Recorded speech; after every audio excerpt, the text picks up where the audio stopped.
The first scene started off really great with you walking in like this red dress. And I was thinking about the symbolic meaning of women in red dresses. How do you think this applies to your character, Nina? Why don't you tell me why you conceived it that way? 'Cause I'm curious to hear that from you too. Yeah, red is such a powerful color. It's the power. It's the color of seduction. Yeah. It's the color of power. And so I think within Nadia Singh, she's all of those dimensions and all those depths. She can wear any mask, and she really can only do that because of Priyanka, because Priyanka's bringing her to life.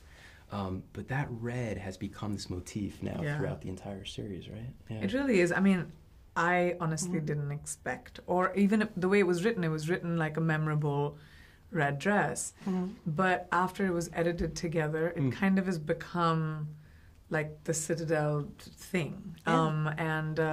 Sarah Sensoy, our extremely, extremely talented wardrobe designer, she bought that together. She kept pulling on the thread of the red. Yeah, exactly. Even when Nadia's memories come back, she's in red, and it's like it's really important. And I think for me, traditionally, if you think about ancient lands, my country being a very old one, red is symbolic with female power and female energy. And if you see women wear bindis and they're red, that's like a form of a symbolic nature of female power. So that also subliminally, I think, contributes. Yeah, very interesting. That actually brings me on to like the next question, because I was also thinking about like the female stereotype of like the spy using her sexiness to seduce. There's also this, I think, in the beginning somebody says like the most dangerous weapon to a man is red lipstick. How were you like thinking about this stereotype when you both like wrote the role and when you played Nina? Well, I think what's so wonderful about Citadel is that it certainly is an homage to the spy stories that we've all loved, but we try to turn conventions and stereotypes really on their heads. We try to make a very modern tale in the spy genre. And so I think anytime there is a preconceived notion or something that's been done before, we try to, play up against it. We try to shatter that, conceit and do something fresh. Yeah, and I think even with that, like, it's an informed decision that she knows, in the scene when he says there's nothing more attractive to a pervy old man than red lipstick, she's like, she knows what she's doing. Yeah, exactly. But she also knows that the world thinks of it a certain way. So she plays into the stereotype because she's smart. She's like, he's right. Yeah. And she wears the lipstick, So it's kind of fun to use the stereotypes that exist, which they've done with the writing so cleverly, do flip it. I totally agree. You also done there is a lot of fighting scenes, and I love how you like get really dirty, and it's like this bar fight almost. How was it like working with the stunt team and doing those?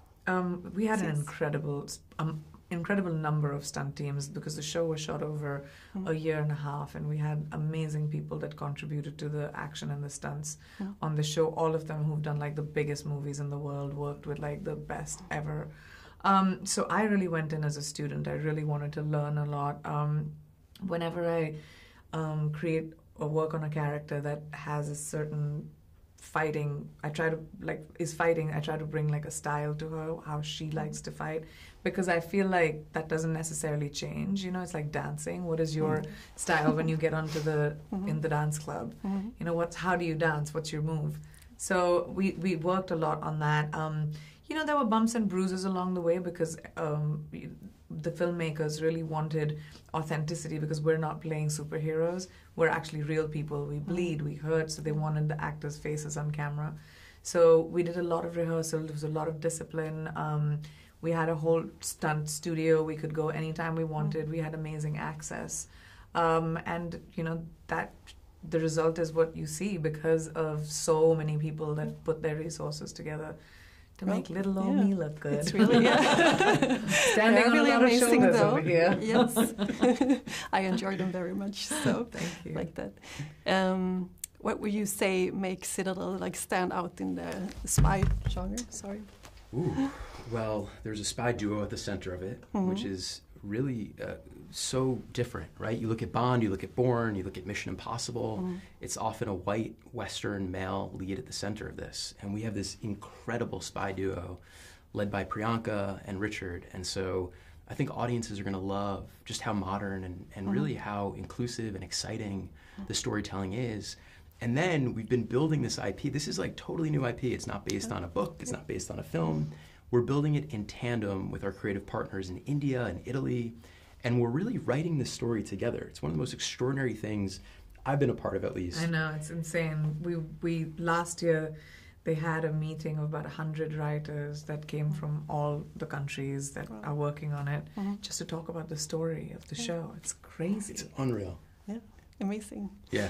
Like the last question, what was it like the love story between Mason and Nina? How Nadia. Nadia, sorry. How would you describe it?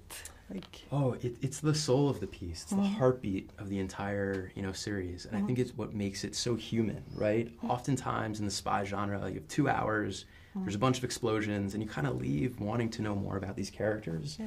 In our series, you really get to go home with these characters. You get to understand their desires, their fears, the villainy within them, the heroism within them. So I'm mesmerized. And the chemistry that Priyanka and Richard have on screen is like nothing I've seen before. Yeah. It's unbelievable. I agree. Totally agree. Thank you very much. So much. Thank you.